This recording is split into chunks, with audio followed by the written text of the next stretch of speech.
Hello friends, I am Madhuri Tayal. In the previous video we have seen regarding the basics of algorithm. Now we are going to see in today's lecture the time complexity.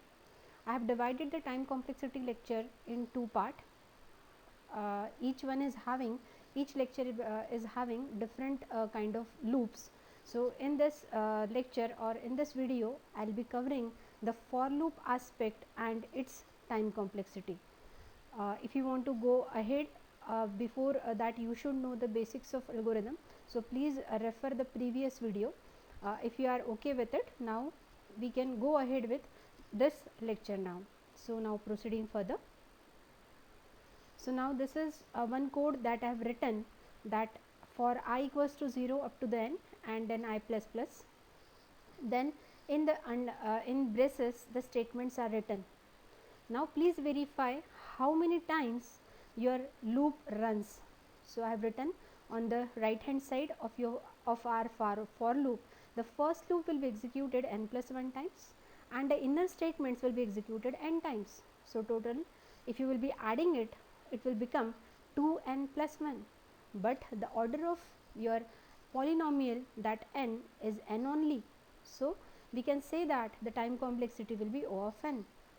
Your time complexity depends upon the maximum count of your degree of the polynomial.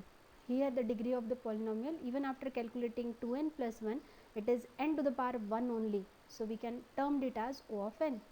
Now please verify your counter is going from 0 to n. The complexity is O of n. Now let us take another example in reverse direction. Now your loop is different than the previous one. Here I equals to n and the loop is moving ahead to 0 with I minus minus, then statements will be there and your same kind of loop that was incrementing in the previous example, now here it is decrementing. So the overall count in this example also O of n. So we can verify from both the examples that even if your counter goes on the higher side from 1 to n or 0 to n, or even it decreases from n to 1 or n to 0, the complexity remains same, that is O of n. Now let us go ahead with another example. Let us take another example. For I equals to 1, then I less than n, then I equals to I plus 2. Now please verify the statements inside it. There can be any statement in this for loop. Now how to analyze the time complexity? So now please verify the I counter is I plus 2, that means your ith value every time incremented with the value 2. So the inner loop or the inner statements will be executed half of the time of your n loop, that is n by 2. So now you can calculate the total time required or total complexity, that is n by 2 plus n by 2, it comes out to be n only. So again here the degree of that n polynomial is 1 only. So the time complexity of this code is again O of n. Let us move ahead with another example. Now your for loop is from 1 to n and I is incremented with the value 20. Then the statements are written. So here your count of calculation for these statement inside the for loop, it is n by 20. Similarly, like in the previous example it was I equals to I plus 2. Now in this case it is n by 20 times the loop will be executed. Again the degree of polynomial is 1. So the time complexity will be O of n. Now let us go ahead with some more examples. Now your for loop is from 0 to n and then inner for loop is there, j equals to 0 and j less than I, means how many times your I will be executed, that times j will be executed with the same value. Some statements are written and your for loops are closed. Now please verify I and j counts on the right hand side. So we are verifying that if the value of I, then what will be the value of j. So now in initial case I equals to 0, j equals to 0 and the number of times will be, initially it is nothing. Now when the value of I becomes 1, your j equals to 0, and then again j will later becomes 1 in the inner loop. So the number of times your loop will be executed, it will be once. Again, if you will verify ith value, if it is 2, then your jth loop will be executed twice, that is for the each value of from 0 to 2. Then your number of times count will be 2. Again, if the I value equals to 3, your jth value from it will be 0, 1, 2, 3, that means 3 times. So if you can just generalize this equation, that 1 plus 2 plus 3 dash dash plus n, it founds to be n in bracket n plus 1 by 2. So we can verify the value, it will be n square plus n by 2. Then your value, that degree of polynomial here is 2. So your time complexity will be O of n square. So this way we can calculate the time complexity. Let us go ahead with some more examples. Now here one loop or one statement, some statements are given, p equals to 0 for I equals to 0 to n value, and p counter becomes p plus I. So please verify here the stopping criteria. Stop criteria is that when the value p reaches greater than n, only in that case your loop will be stopped. Now on the right hand side, please verify I equal, when the value of I equals to 1, so p value equals to 0 plus 1, because p equals to p plus I. So your p value will be 1. Again, when the I value equals to 2, your p value will be 1 plus 2, that is 3, and similarly for 3, 4 and up to the kth value. Again it is a series of your natural numbers, so it is k in bracket k plus 1 by 2, and it is equating with your stopping criteria, that is p equals to k in bracket k plus 1 by 2 greater than n. If you will calculate again your complexity, that is k square greater than n, k greater than root of n. Again the root, here the degree of polynomial is 1 by 2, that is root n. So here your time complexity will be O of root n. Now let us go ahead with some more examples. Next example. Now for here is 1 I equals to 1, I less than n, and I is here I into 2. Up till now whatever the example we have seen, it was I incremented with I equals to I plus 2. Now here it is I is equals to I into 2.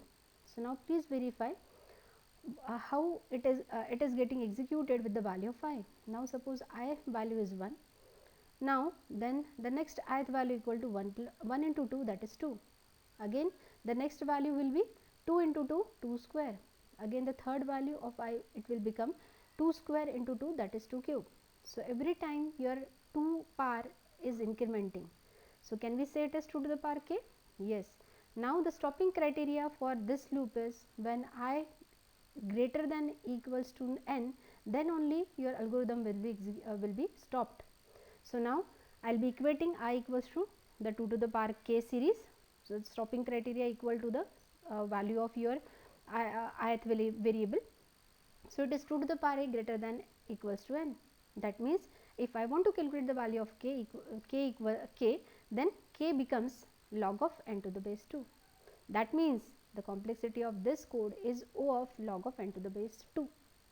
So means when I becomes I into 2, your complexity goes in terms of log, and it is base of whatever the number you are providing, with that I equals to I into 2. Here it is 2, therefore here the complexity is O of log of n to the base 2.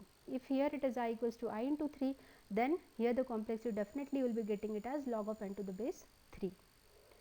Going for the next going for the next problem.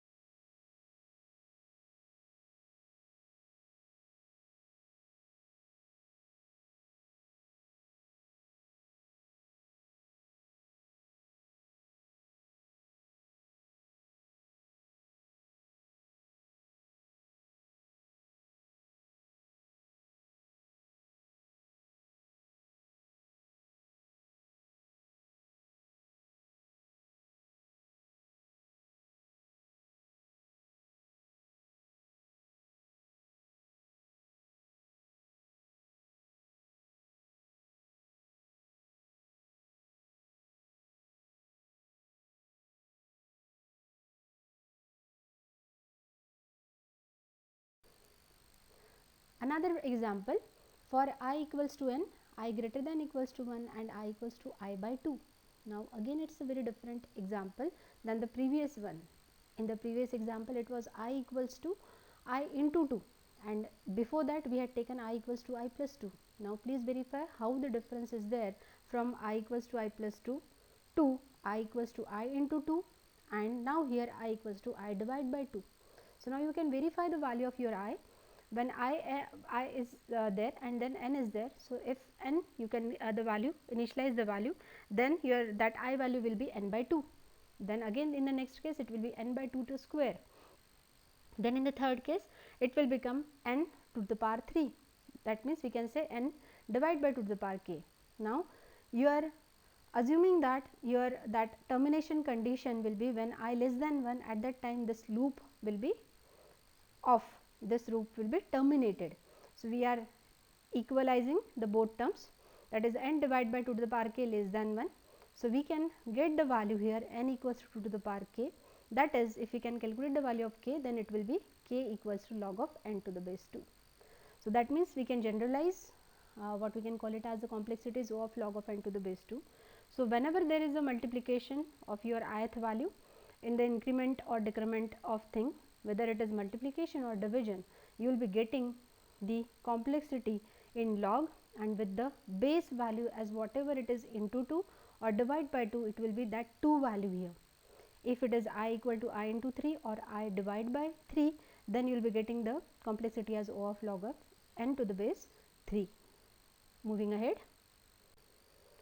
Then the next problem that we are watching here, that is I equals to 0, then I into I less than n and I plus plus. Now the terminated, what we can call it as the termination can be will be done when I into I greater than equals to n. Now please verify here I into I, that means I square equals to n, that means I equals to root n directly. So we can define or we can calculate the complexity for this code equals to O of root n. Moving ahead for the next problem. Now next problem says I equals to 0, then up to the nth value, and the statement for loop is completed. Again another for loop is there from 0 to n, and then this for loop is completed. Again here the complexity is n for the first bunch of statement and n for the another statement. So it comes out to be n plus n 2n. So complexity with the degree of polynomial of n is 1. So here it is O of n, it is not n square. Okay. So you can verify the complexity is O of n. Now moving ahead with some more examples. Now let us take another problem. P equals to 0, for I equals to 1, I less than n, I equals to I into 2, that is P plus plus we have written in the inner loop, and again there is a for loop from 1 to pth value and j is incremented to 2. You can verify the statement. So from the first bunch of statement here in this case, you can verify that this outer loop is executing for the log n times, that is p equals to log n, and this inner for loop, that inner for loop for the j equals to 1 up to the pth value, it is executing for the log p times. So if you will be calculating the time complexity, it will be log of n. So that is complexity in for this loop will be O of log of n.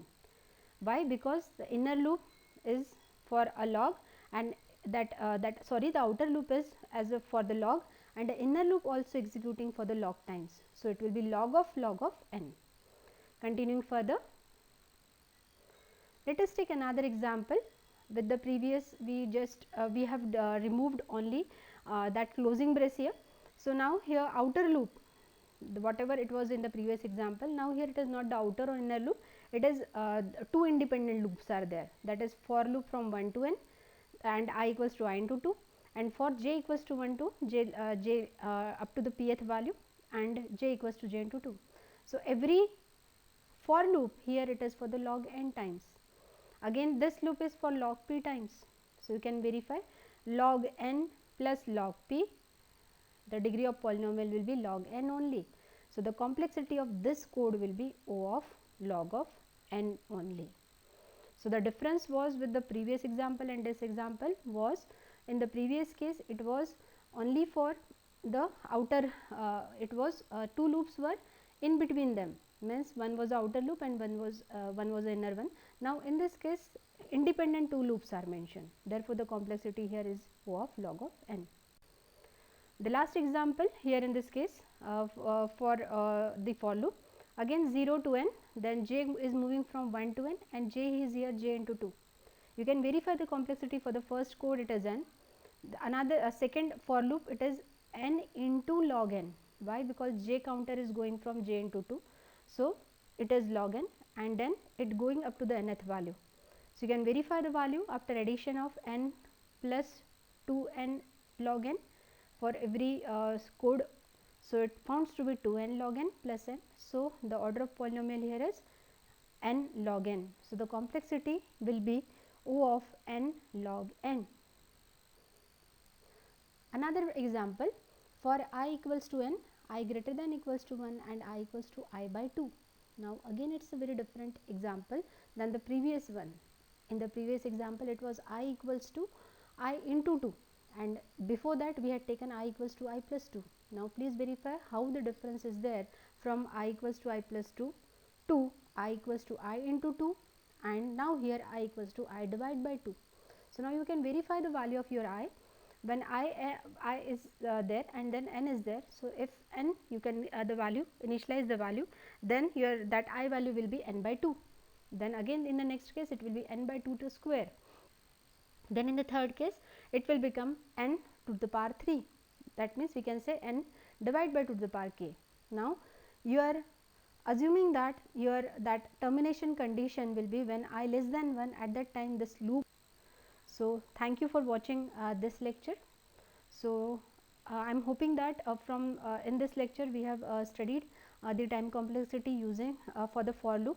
Now in the next lecture we will be verifying the time complexity for different loops as well as for the while loop. Thank you for watching this.